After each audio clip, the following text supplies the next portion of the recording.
A mysterious distress signal echoed across the vastness of space, piercing through the cold, silent void. Earth's deep space listening stations were the first to pick it up, a transmission faint but unmistakable. The language was alien, utterly incomprehensible to human ears, but the tone was undeniable. Desperation. Fear. A plea for help. The signal's origin was traced to an enormous fleet, far beyond any human exploration. It wasn't just a single ship, but an entire armada, stranded at the edge of known space, its fate tied to a cosmic event beyond their understanding. The fleet was dying, slowly but surely, caught in the gravitational pull of an unseen celestial force that threatened to tear them apart. Whoever, or whatever, was sending the signal wasn't just in distress. They were on the brink of annihilation. Back on Earth, word of the distress call quickly made its way to the United Nations Space Command, UNSC. The debate was fierce, split down the middle. Some argued it was a trap, an elaborate ruse by an alien species to lure humanity into a deadly ambush. Others saw this as a once-in-a-lifetime opportunity, a chance for humanity to prove its value on a galactic scale. Could humans be the saviors of a dying species? Could they stand at the center of an intergalactic crisis and emerge as heroes? Captain Alara Brooks, a battle-hardened veteran, stood at the center of the discussion. Her reputation as a tactical genius and a fearless leader had earned her the respect of her peers. Having served as a fighter pilot in Earth's last war, Alara had faced the chaos of space combat firsthand. But this mission was different. She wasn't leading a military operation against an enemy force. She was being tasked with saving an entire alien armada, a group of beings whose identity and intentions were shrouded in mystery. Alara's team was assembled from the best Earth. Had to offer engineers, scientists, linguists, and military personnel, all handpicked for their expertise. Each member of her crew represented the diversity and strength of humanity, brought together by a common cause.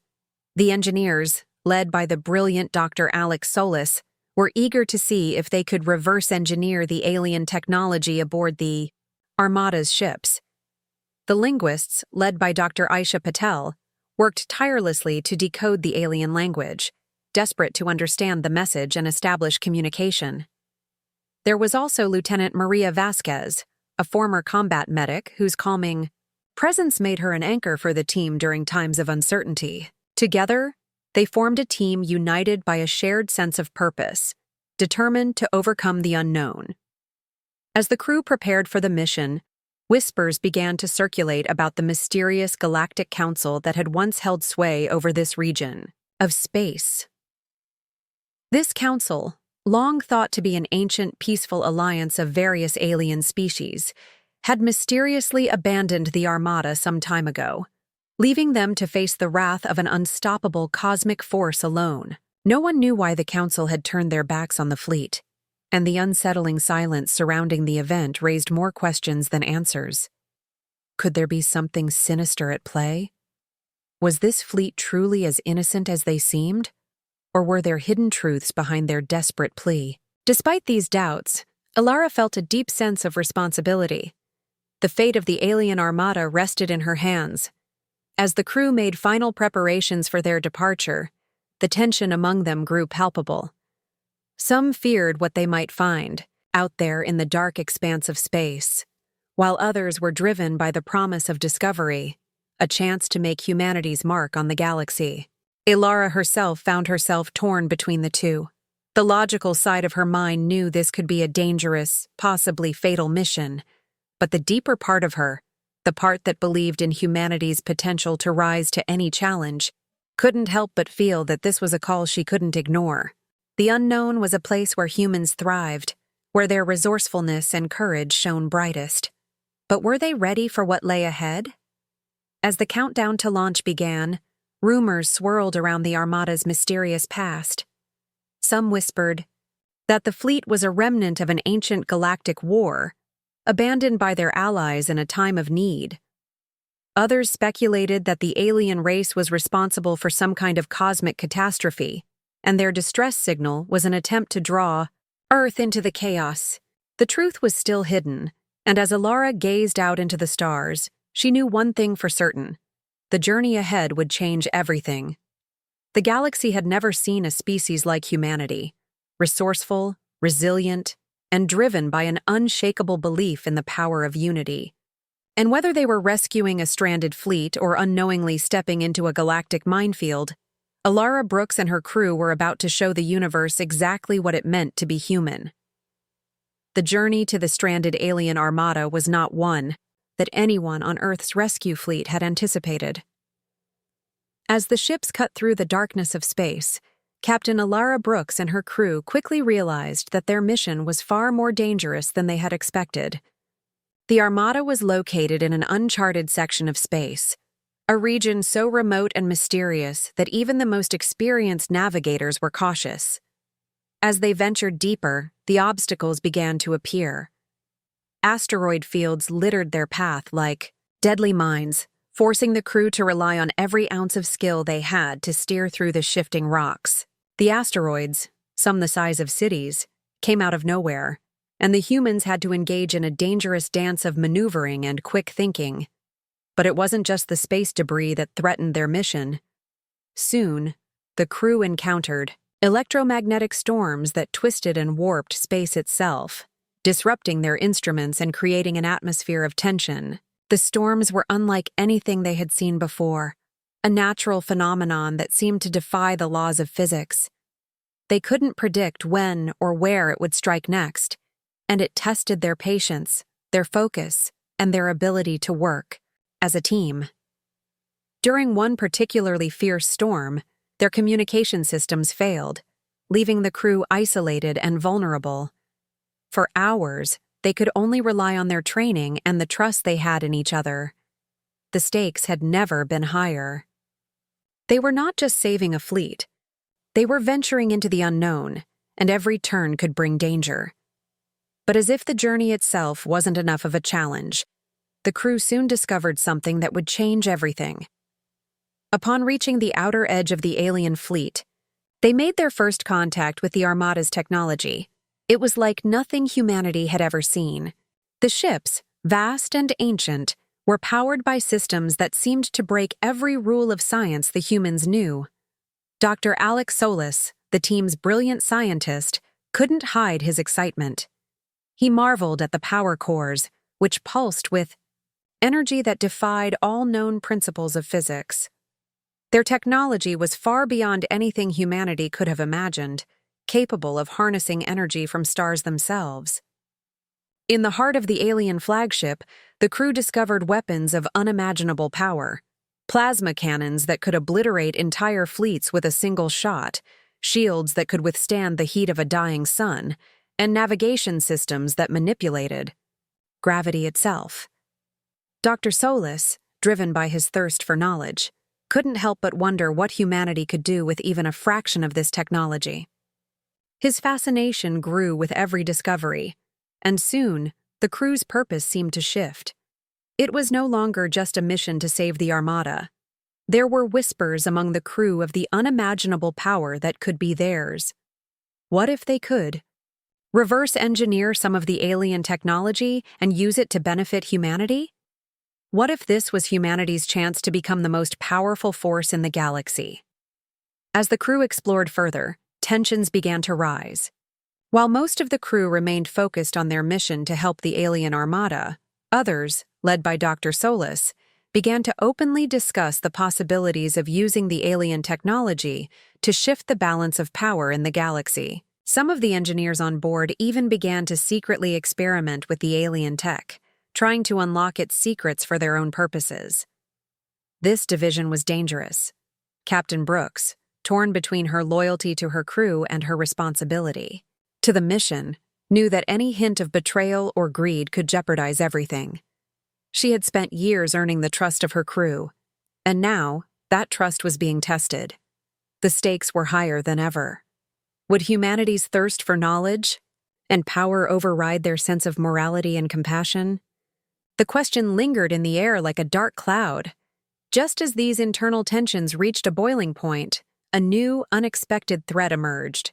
The crew intercepted a transmission revealing a marauding galactic empire that had been following the distress signal. This empire, known as the Karen Dominion, had long been a feared force in the galaxy, known for conquering entire civilizations. But now, they were after the alien Armada. The Karen had known about the distress signal for weeks and had been tracking the fleet's movements, waiting for the right moment to strike. Their motives, however, were not clear. They didn't seem interested in the Armada's survival. They wanted something else. Something far more dangerous. The Karen were after the alien fleet's most prized possession, a powerful ancient artifact hidden within the heart of the Armada. This artifact was said to possess the power to reshape the entire galaxy. The crew realized that their mission was no longer just about saving the Armada. It was now a race against time to protect an object that could change the fate of the universe. The tension between the crew's desire for knowledge and their need to protect the galaxy grew more intense. They had been given an opportunity to make their mark on the galaxy, but it came with a price.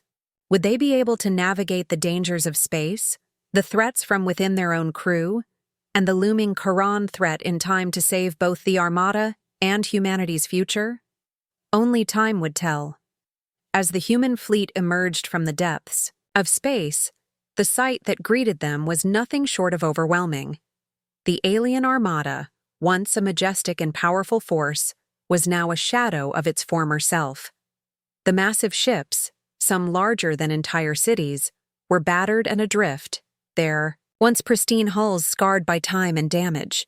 They floated in the midst of a swirling storm of cosmic phenomena, energy pulses and gravitational anomalies that distorted space itself. It was a scene of chaos, and it was clear that the alien fleet was on the brink of collapse. The humans had expected to find an intimidating, hostile race, perhaps a species that would regard them as invaders. But when the first alien ship approached, its appearance was a shock. The aliens were not monstrous, nor were they the warlike species many had feared. Instead, they were humanoid, tall and slender, with skin that shimmered like polished marble, and eyes that glowed with an inner light. Their features were distinct, yet they carried an air of ancient wisdom. There was no malice in their gaze, only weariness and the quiet desperation of a race that had endured too much. The fleet had been crippled by a cosmic disaster, and now they were stranded, helpless in a hostile and unforgiving part of the galaxy. They needed help, not just to survive, but to prevent their entire civilization from being wiped out. The first challenge the humans faced was communication. Though the aliens had tried to send messages, their language was incomprehensible to the humans. The crew had prepared for this. Dr. Aisha Patel, the lead linguist, and her team worked tirelessly to decode the alien language using advanced AI algorithms designed to process vast amounts of data. The task was monumental.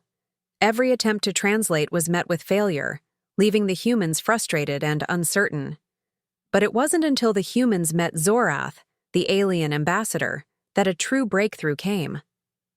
Zorath's voice, though strange and musical, carried an air of calm and sincerity. Through painstaking effort, the humans were able to communicate, discovering that Zorath's people, known as the Vryle, had once been a peaceful race. Their history was filled with wisdom, art, and scientific achievement. But now, that history was at risk of being lost forever. Zorath shared stories of their once thriving civilization, of peaceful alliances with other species, and of the cataclysm that had befallen them.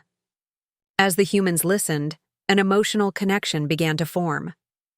The Vryle were not just alien strangers, they were sentient beings, struggling to survive in a universe that had turned its back on them. With the language barrier finally overcome, the humans turned their attention to the fleet's immediate needs. But they quickly realized that the Vryle's technology, though advanced, was foreign and unworkable in their hands. Instead of relying on cutting-edge tools and machines, The humans applied their ingenuity, using what they had to create makeshift repairs. Dr. Alex Solis and his engineering team began by reverse engineering some of the Vryle's basic systems, adapting their own technology to solve the immediate problems: power failures, damaged shields, and failing communication systems. It wasn't elegant, but it worked. Slowly, the fleet began to stabilize, and the crew saw the spark of hope in the eyes of the Vryle. Humanity's greatest strength, however, was not in their technology or their resources. It was in their ability to adapt and work together.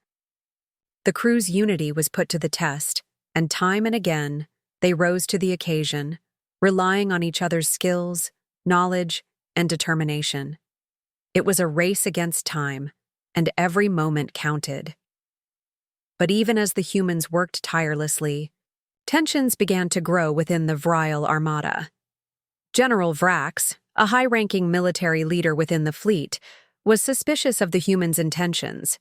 He had seen enough betrayal and treachery in his lifetime to know that not all gifts came without strings attached. To him, the humans' sudden arrival, their ability to repair the fleet, and their strange fascination with the Vryle's technology seemed too good to be true. Vrax voiced his concerns openly, questioning the motives of the Earthlings. Were they truly here to help, or was there something more sinister at play?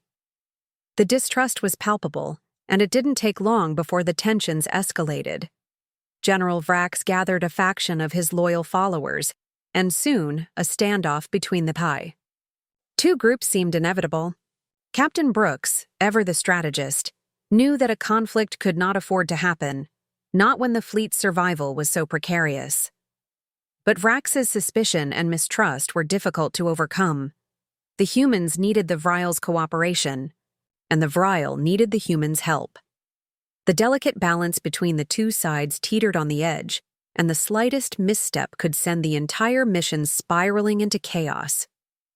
With every passing day, the situation became more volatile, and Captain Brooks found herself at the center of a tense standoff, unsure whether she would be able to keep the peace, or whether the Vryle would tear themselves apart from within.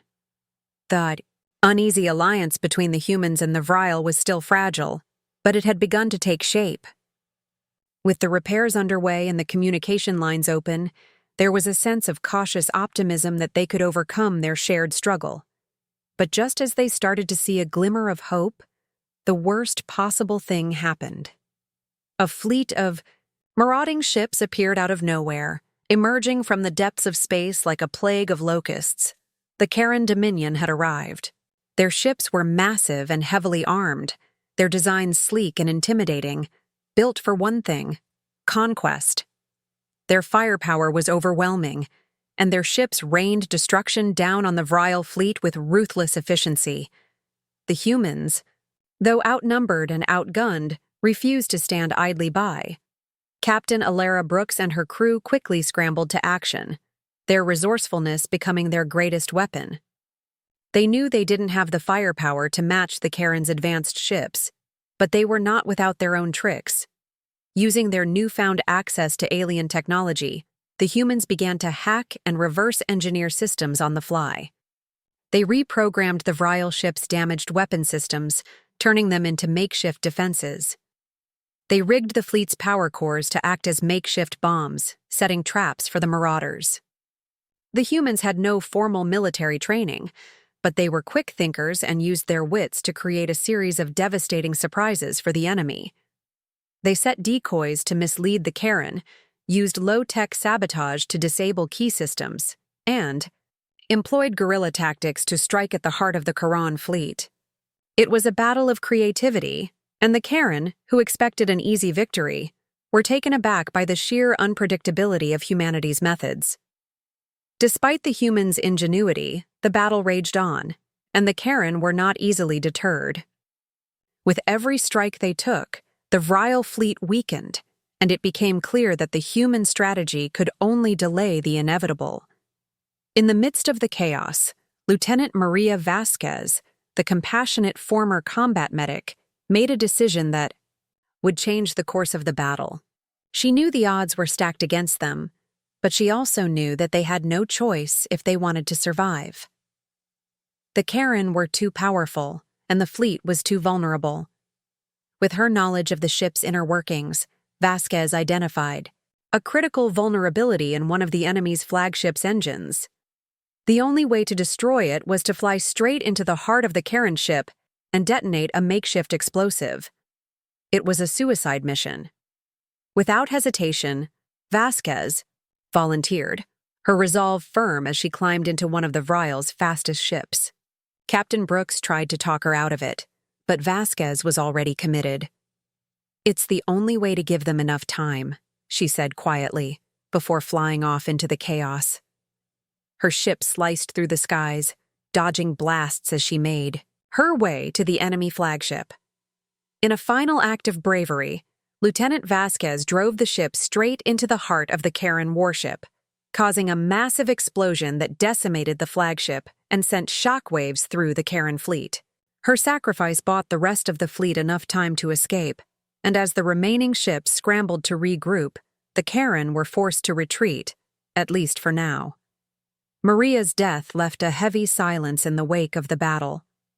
The humans had lost one of their own, but they had proven something far more important. They had shown the Vrial that humanity was willing to fight and die for them, not for power or glory, but because it was the right thing to do. General Vrax, who had once doubted the Earthlings, now saw them in a new light.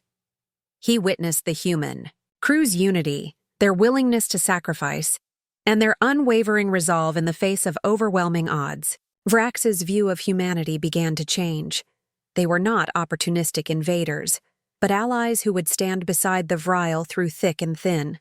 Maria's act of bravery bridged the gap between the two species, and for the first time, Vrax considered the humans not as outsiders but as true comrades. But as the smoke cleared and the Karen retreated, a new revelation came to light. The true reason behind the Karen's attack was not just the Armada's survival, it was the powerful ancient artifact the Vrial were guarding. The artifact, as Zorath revealed, had the ability to manipulate the very fabric of reality, a power so immense that it could shift the balance of power across the entire galaxy. The Karan Dominion, led by the ruthless warlord Karath, had long sought to control it. The battle was not just a fight for survival, it was a battle for the future of the galaxy itself. Warlord Karath would not stop until he had his hands on the artifact, and with it, the power to rule the stars. The humans, now more deeply entangled in the fate of the Armada, faced a daunting realization. They were not just fighting for the survival of an alien race, but for the fate of the entire galaxy. The stakes had never been higher, and the true test of humanity's resilience was yet to come. The final moments of the battle seemed inevitable. The alien fleet, battered and broken, was on the edge of collapse, with every ship listing or barely functional. The humans had done all they could, using their wits and limited resources to fight back the marauding Karen Dominion. Yet, despite their best efforts, the situation remained dire. Captain Alara Brooks stood at the helm of the command ship, her mind racing, knowing that the fate of the fleet, and possibly the galaxy, rested on a razor's edge. But as the sound of the incoming Karen bombardment echoed through the ship, an idea began to form in her mind. One final, audacious plan. The artifact the Vrial had been guarding was far more powerful than anyone had imagined, but it wasn't meant to be a weapon. Captain Brooks realized that they didn't need to use it for destructive force. They could use its power to disrupt the Karen's technology from within. If they could find a way to rechannel the artifact's energy in a way that short-circuited the Karen's advanced systems, it would cripple their fleet. It was a risky move, but the humans had never been ones to back down from a challenge. With the help of Dr. Alex Solis and the Vrial's remaining engineers, they quickly began to reverse-engineer the artifact's energy field, creating a pulse that could affect the Karen ships. Time was running out, but they had no other choice. The humans' final plan was set into motion. The final showdown between the two fleets unfolded in the chaos of a distant star system, as the humans worked desperately to carry out their plan. As the Karan ships closed in for the kill, the human fleet executed a stunning series of maneuvers, outflanking their enemy and drawing them into a trap. With minimal resources, the humans used their knowledge of the alien ship's systems to launch a coordinated counterattack, setting off electromagnetic pulses and disabling key systems on the Karen vessels. The Karen fleet, unprepared for such an unexpected assault, faltered, their once imposing ships suddenly vulnerable. Captain Brooks and her crew had outsmarted the invaders. The Karen fleet was in disarray, and in a final desperate move, the artifact was activated. The pulse shot through space like a shockwave, targeting the Karen's advanced systems, causing their weapons to malfunction, their shields to falter, and their propulsion to fail. One by one, Karen ships fell into chaos, their once pristine fleet reduced to confusion and disarray. In the end, it was the Karen's own technological superiority that became their downfall. They had been so reliant on their power that they hadn't anticipated the humans' ability to adapt and exploit their weaknesses. The Karen retreated, broken and humiliated, leaving the humans and the Vryle victorious. The aftermath of the battle was nothing short of astonishing. News of the humans' victory spread like wildfire throughout the galaxy. The Karen Dominion, once seen as invincible, had been defeated not through raw force, but through ingenuity, unity, and an unshakable will to protect the innocent. Humanity's unexpected triumph changed everything. The galaxy watched as Captain Brooks and her crew stood before the remaining leaders of the Vryle, now united in purpose. With the defeat of the Karen, an unprecedented alliance between the humans and the Vryle was forged, a bond built on mutual respect and shared struggle. The humans had not only saved the Vryle Armada, but they had proven to the galaxy that their true strength lay not in their weapons, but in their ability to adapt, innovate, and work together as one. The act of saving the Armada and defeating the Marauders sent shockwaves across the galaxy, altering the balance of power forever. Other alien species, who had once viewed humanity as a fledgling and insignificant race, now saw them as a force to be reckoned with. They had proven their worth, not with technology or brute strength, but through their resourcefulness, bravery, and compassion. As the dust settled and the fleet began to rebuild, Captain Brooks and her crew were hailed as heroes. But despite the accolades and celebrations, they remained humble, knowing that this victory was only the beginning. The universe was vast, and humanity had only just begun to make its mark. The galaxy was full of mysteries, dangers, and wonders that had yet to be uncovered, and Captain Brooks knew that their work was far from over. The humans had proven that they were capable of great things, but they also knew that they would need to continue adapting, learning, and growing. The events of the past weeks had shown them one undeniable truth. Humanity's place in the galaxy was no longer defined by their weakness, but by their resilience, their ability to rise above the odds and protect what they held dear. And with that, the human race stepped into a new era, one where they were no longer an afterthought, but a powerful force in their own right. The future was wide open, and humanity had just begun to shape it.